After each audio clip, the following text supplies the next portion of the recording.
Welcome to DCF Investigations.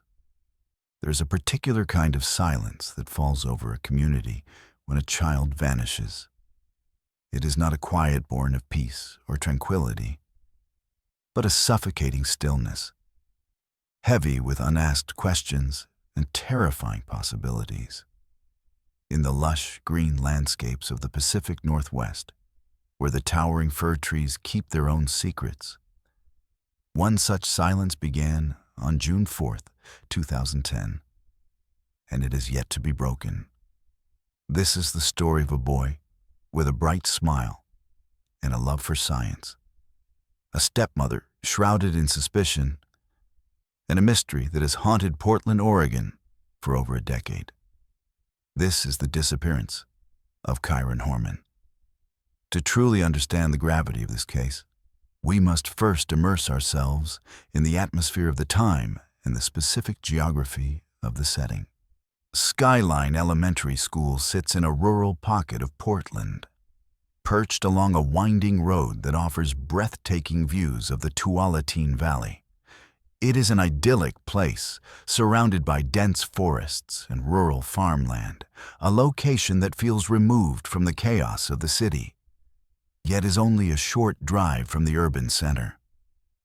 In 2010, this was a tight-knit community where parents knew one another, where safety was assumed, and where the idea of a second grader vanishing from within the school walls seemed not just unlikely, but impossible.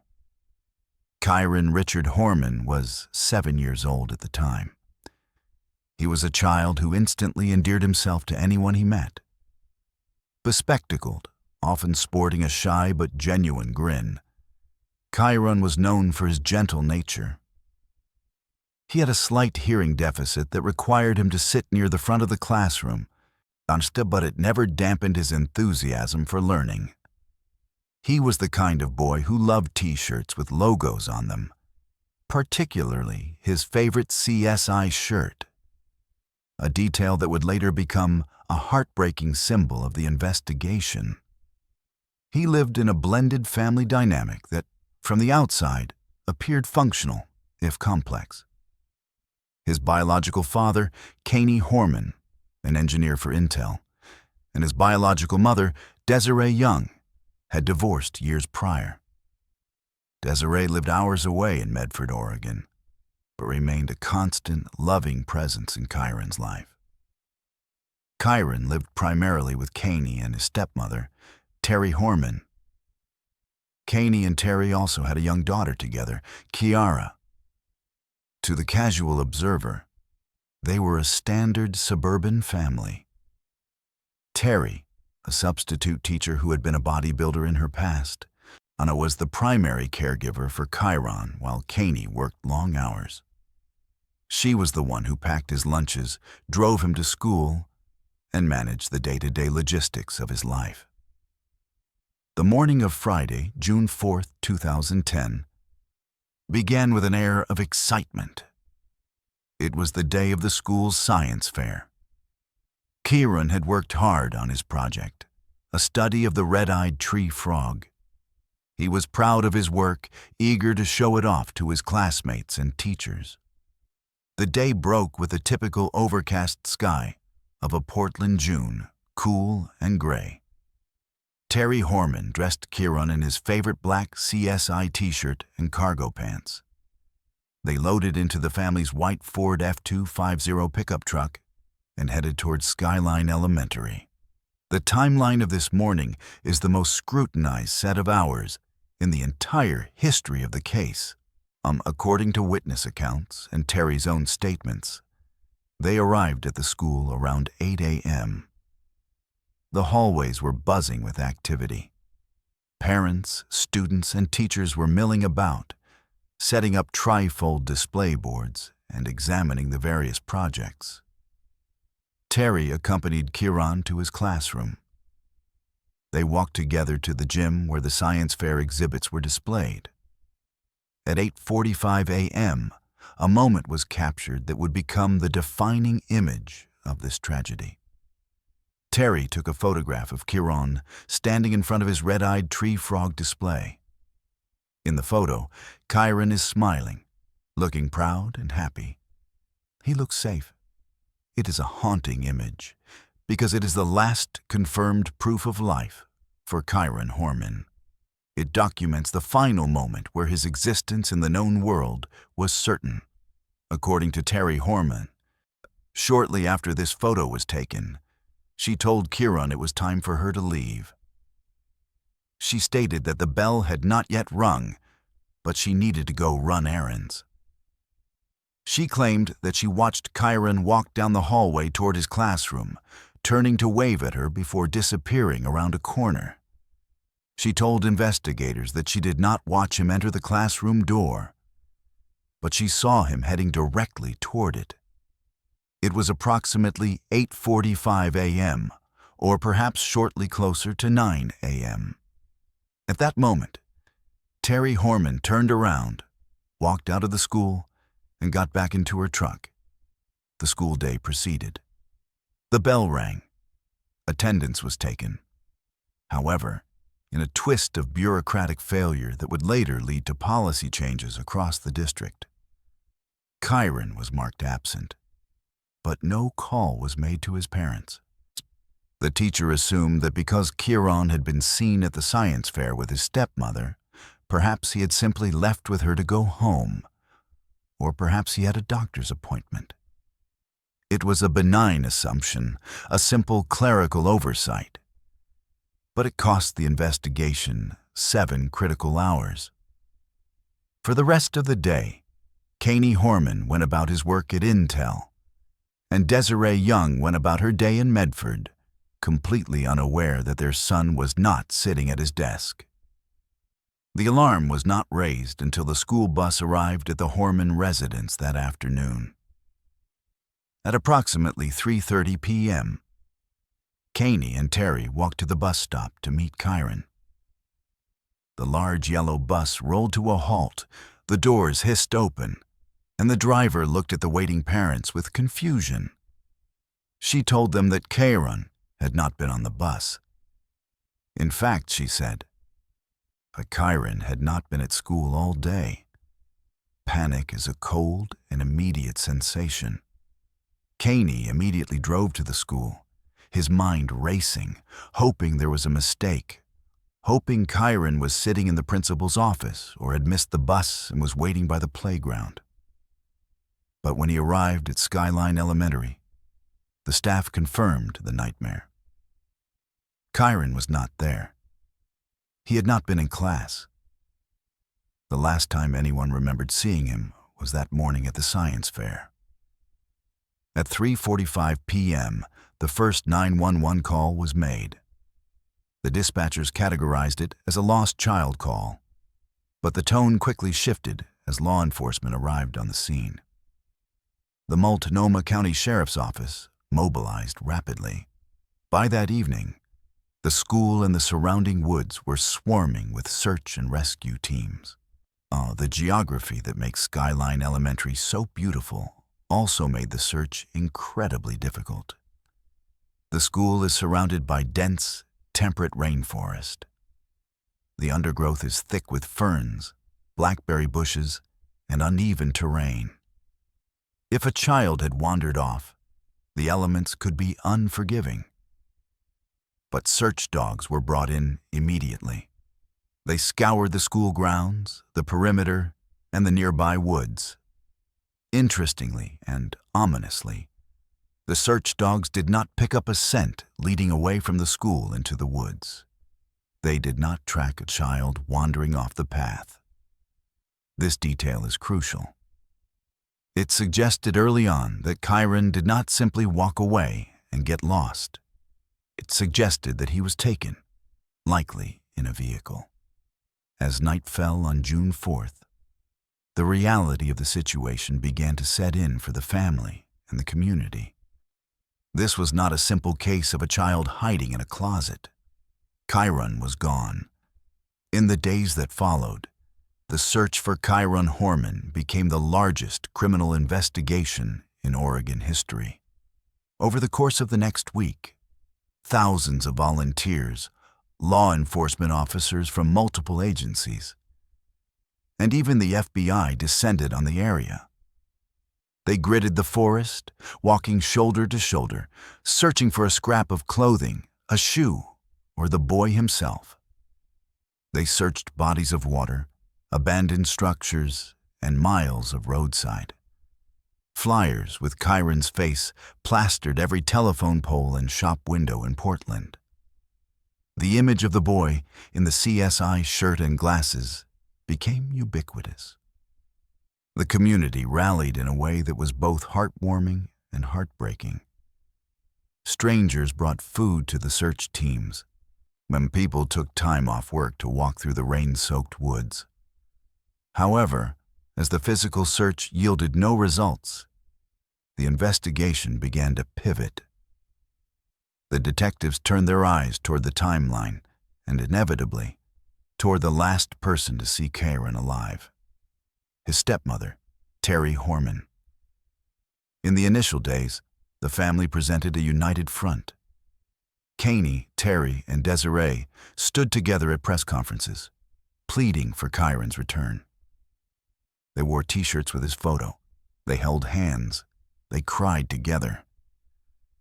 But behind the scenes, the pressure was mounting, and cracks were beginning to form in the facade of the Horman household. Detectives began to drill down into Terri Horman's movements on the day of the disappearance. Her timeline, upon closer inspection, appeared to have holes. Terri stated that after leaving the school around 9 a.m., she ran errands at 2 different Fred Meyer grocery stores to pick up medication for her daughter and other items. She then claimed she drove around rural roads for nearly an hour and a half because her infant daughter, Kiara, had an earache, and the motion of the truck helped soothe her. This period, from roughly 10:15 a.m. to 11:39 a.m., became known as the gap in her timeline. Investigators found it suspicious that she could not account for her specific whereabouts during this window with receipts or witnesses. Furthermore, cell phone tower pings painted a confusing picture. While Terri claimed to be driving on specific roads, some analysis suggested her phone was pinging off towers near Solvay Island, a large rural river island roughly 6 miles from the school. Solvay Island is a vast area of farmland, wildlife reserves, and beaches accessed by a single bridge. It became a focal point of the search, with divers scouring the waters and searchers combing the fields, but nothing was ever found. Then, the investigation took a darker, more bizarre turn. As police dug into Terri's background and communications, they uncovered a marriage that was far from happy. Emails and text messages revealed that Terri felt overwhelmed and resentful of her role in the family. She expressed deep frustration with Kani, claiming he was controlling and that she was treated like an unpaid nanny. She had also engaged in what investigators termed sexting with another man during the time Kyron was missing.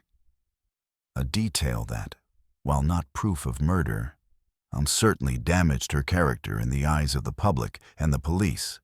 But the bombshell dropped in late June, just weeks after Kyron vanished. The Multnomah County Sheriff's Office approached Kyron Horman with terrifying information.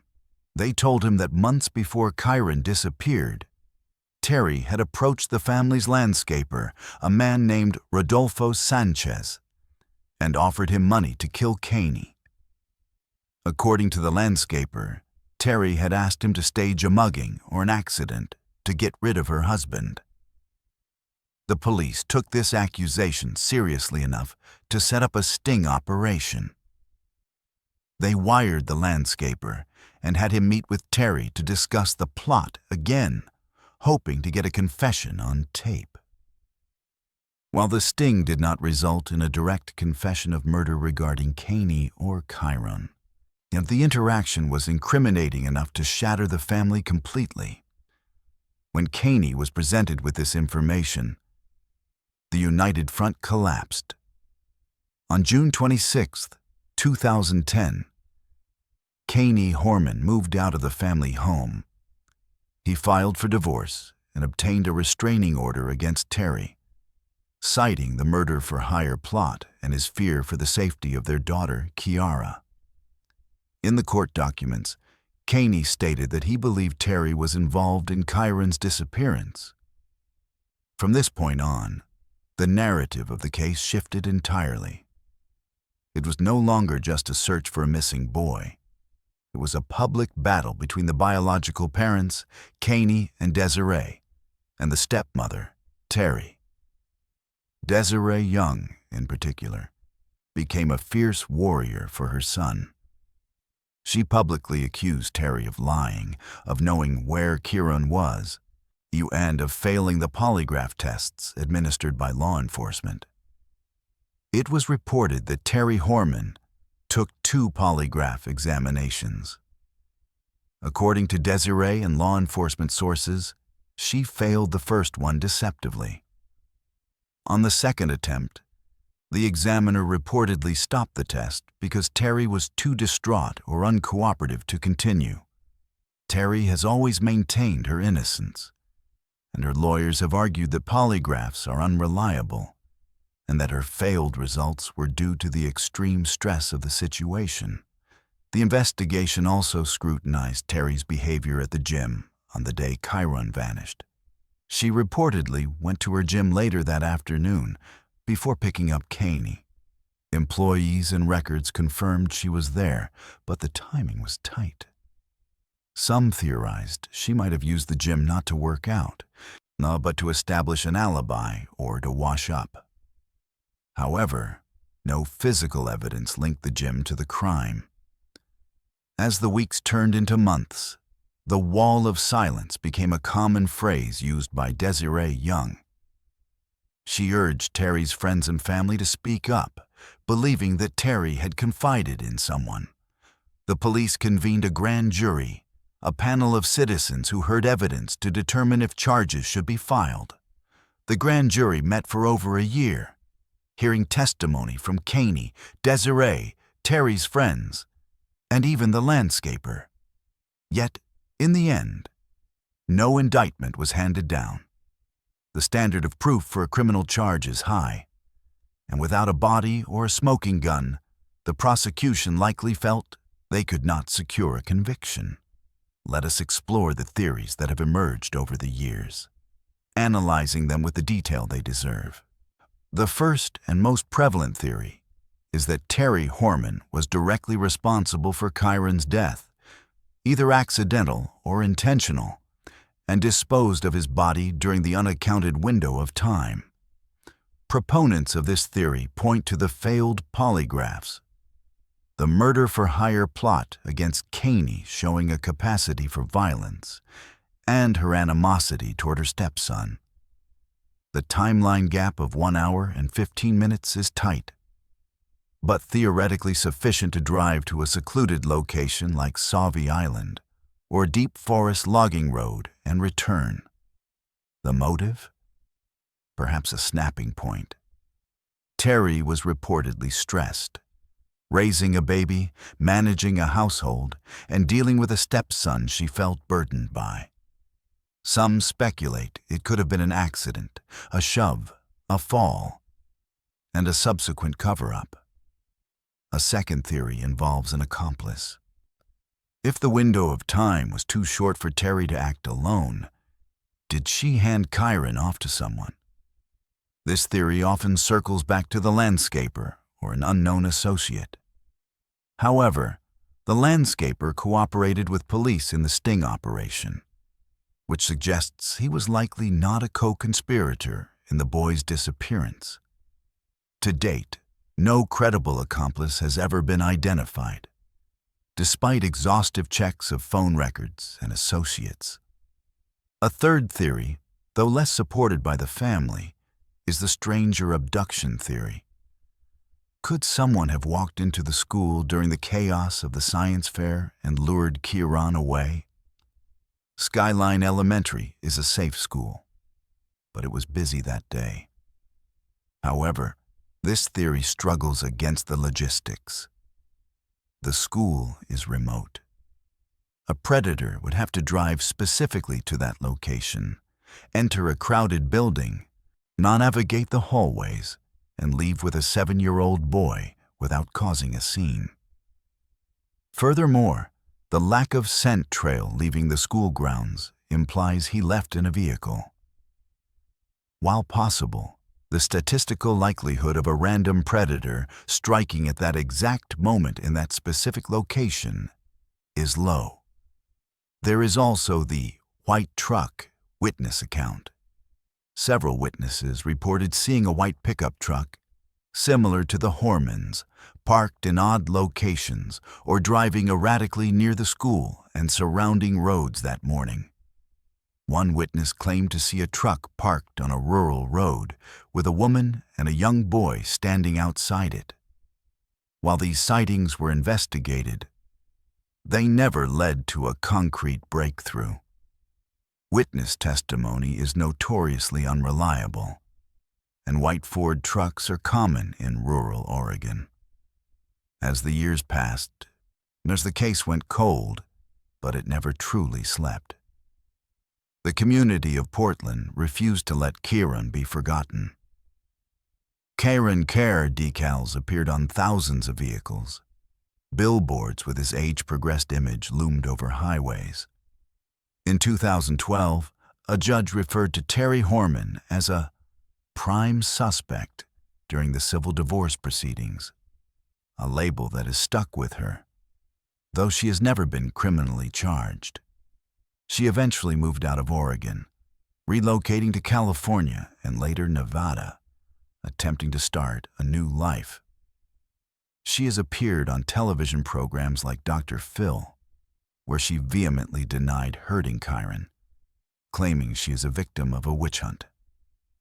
She argues that the timeline clears her and that the police developed tunnel vision, ignoring other leads to focus solely on her. Desiree Young has never wavered.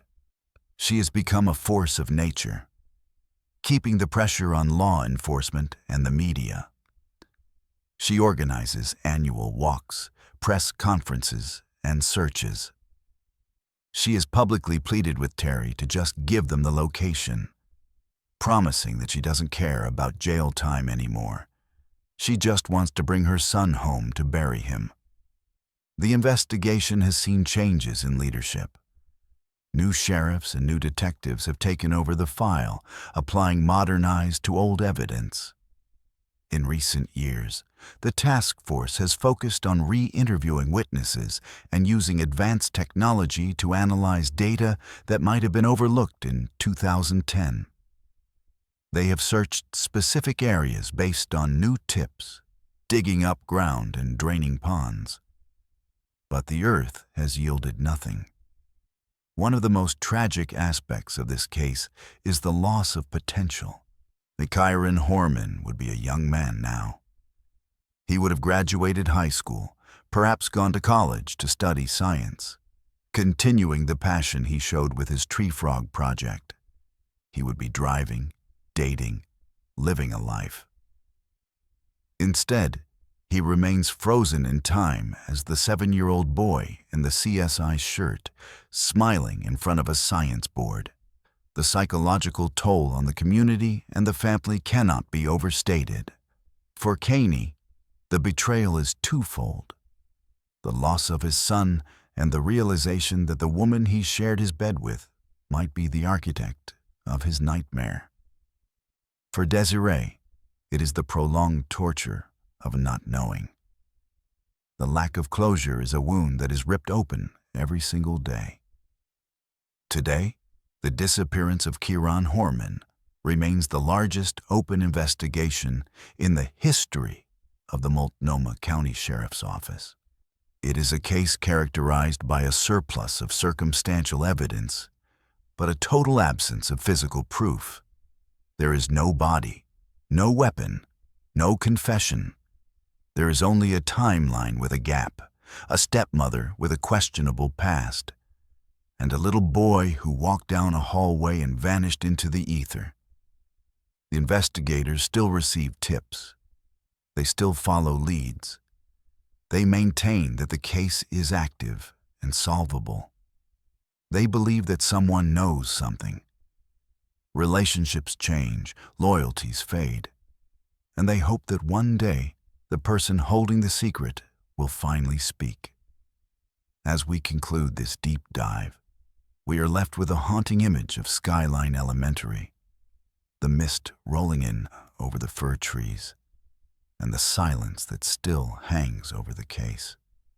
It is a reminder that evil can touch even the most innocent places, and that sometimes the answers we seek are hidden in the shadows of the people we trust the most.